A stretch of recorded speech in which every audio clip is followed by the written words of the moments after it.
Jean d'Ormesson et le chanteur et réalisateur Abdelmalik. Merci à tous les deux d'être avec nous. Je suis très heureux de vous rassembler ce soir après ce que la France vient de vivre, après cette journée. D'abord Jean d'Ormesson, comment vous qualifiez ces 3-4 derniers jours que la France vient de vivre? Je dirais que ce qu'il y a de merveilleux, c'est qu'après tant d'émotions, de chagrin, de colère, il y a un grand réconfort. Il y a un grand réconfort dans ce sursaut national, si spontané, si fort. Et évidemment, cette journée de janvier 2015 restera dans l'histoire de la France et peut-être dans l'histoire du monde. Ils vous surprennent, les Français? Ce soulèvement national, entre guillemets, cette réaction-là, elle vous surprend? Elle me surprend. Elle m'émerveille, surtout elle m'émerveille. Les Kalachnikovs ne l'emporteront pas. Nous avons tous dit que nous étions tous des Charlie Hebdo. Nous sommes tous des Juifs, nous sommes tous des musulmans et nous sommes tous de ces vaincus qui finalement seront vainqueurs. Abdelmalik, je vous ai souvent entendu dire qu'il faudrait que de temps en temps le nous remplace le je. Le nous, aujourd'hui, il était important ce nous, ensemble.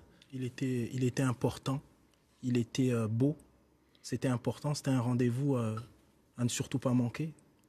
Mais j'ai envie de vous dire également que pour que véritablement tout ça ait du sens, c'est la suite, la continuation. Qu'est-ce qui se passe derrière? Qu'est-ce qu'on va faire finalement pour que, de mon point de vue, émerge ce qui est important, c'est-à-dire une véritable spiritualité laïque, une véritable spiritualité républicaine, dont la profession de foi serait réellement pour de vrai liberté, égalité et surtout fraternité. Mais pour de vrai. Parce que c'est des mots qu'on entend énormément, oui. Mais ces mots n'ont de sens que s'ils sont opératifs. Ces mots n'ont de sens que s'ils se vérifient dans le quotidien, dans nos vies à tous. Et quand je dis nos vies à tous, c'est je parle des musulmans. Je parle des musulmans parce que, vous savez, j'ai entendu ici et de là, on a parlé d'amalgames, attention aux amalgames, etc. Mais malheureusement, nous autres musulmans, les amalgames, on ne les vit pas seulement depuis ce triste et ces horreurs, depuis cet événement-là, on les vit depuis longtemps. Et il est important véritablement de passer à autre chose, qu'on amène de la pédagogie, qu'on explique et surtout qu'on avance positivement ensemble. Jean d'Ormesson, l'islam a été pris en otage par les fondamentalistes? Oui, bien sûr. Bien sûr. Les premières victimes, ce sont ceux de Charlie Hebdo.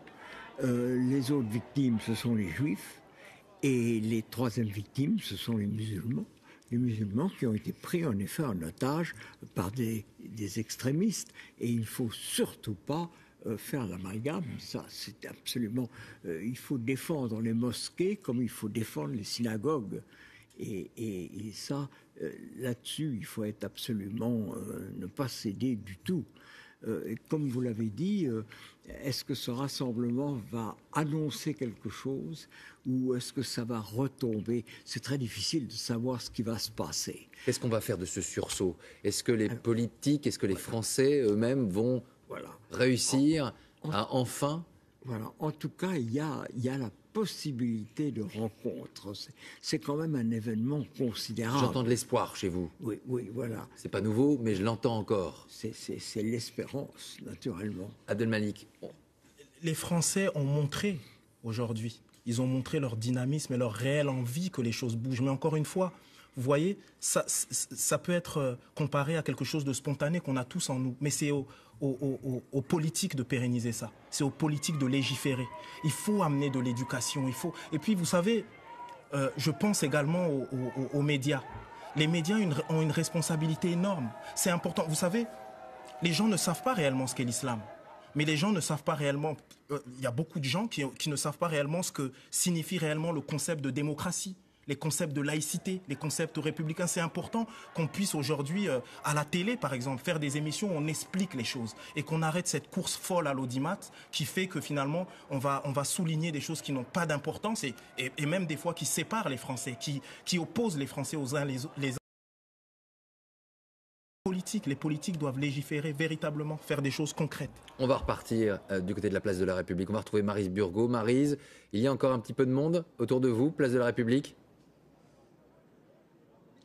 Oui, en fait, plus la soirée passe, et plus il y a de gens qui viennent ici allumer des bougies, déposer des crayons, déposer des livres, comme si personne ne voulait vraiment que cette journée se termine. Je parlais tout à l'heure avec quelqu'un qui me disait, moi j'ai écouté le président français dire qu'il fallait que le peuple de France se lève pour défendre les valeurs de la liberté et de la démocratie. Eh bien, il me disait, je n'ai pas voté pour François Hollande, je ne vous dirai pas si j'ai voté pour lui ou pas. Ce qui est sûr, c'est que quand j'ai entendu cette phrase, j'ai vraiment eu envie de venir. Et tout le monde est ici sans étiquette politique. C'est ça qui rend ce mouvement si incroyable aujourd'hui. Merci Marie. Jean d'Ormesson, vous avez vu ces images des policiers depuis quelques jours. Imaginez ces hommes et ces femmes comme quoi, en quelques temps, les choses peuvent changer. Ces hommes et ces femmes qui sont dans des commissariats, qui se sentaient les rejetés finalement de la société, souvent caricaturés, souvent critiqués.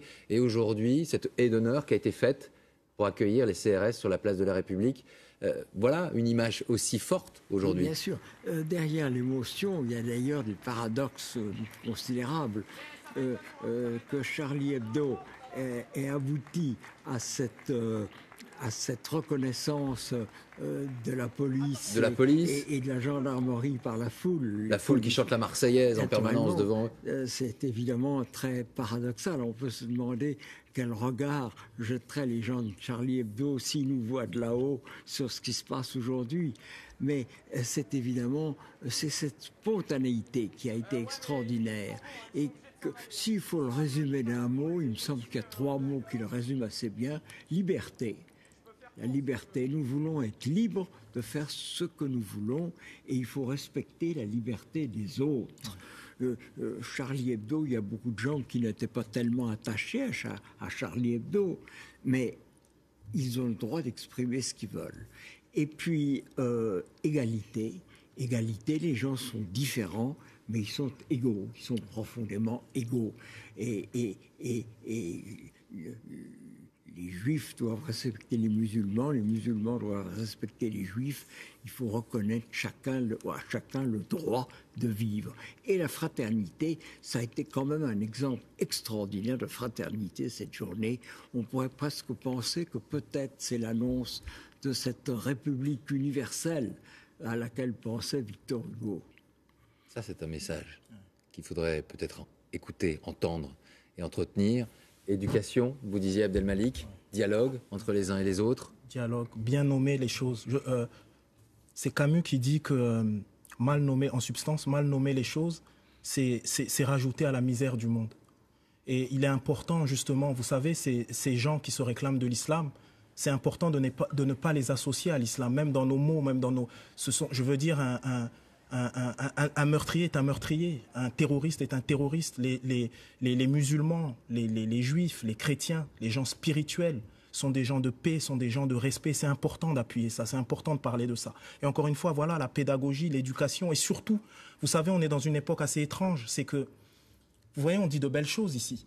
Mais lorsque, par exemple, et désolé de ramener ça à moi, mais c'est important, c'est-à-dire que lorsque je fais un film qui s'appelle Qu'Allah bénisse la France, qui est un véritable outil, qui est un antivirus face à l'incompréhension, face à lorsqu'on ne comprend pas l'importance de la République, de l'esprit républicain et rapport à la spiritualité, etc. Quand on fait un film comme ça, c'est le film que j'ai récemment réalisé, et qu'on s'entend dire par des exploitants de cinéma, de dire que Allah ne rentrera pas dans mon cinéma et on se fait boycotter, etc. Je veux dire, moi, j'appelle ça de l'irresponsabilité. J'appelle ça de l'irresponsabilité parce que, et M. D'Ormesson ne me contredira pas, l'outil culturel est vital. La culture est vitale. C'est-à-dire, c'est quelque chose qui travaille nos imaginaires. C'est quelque chose qui nous unit parce que tout d'un coup, on se rend compte que derrière les apparences, nous sommes des êtres humains, nous sommes les mêmes.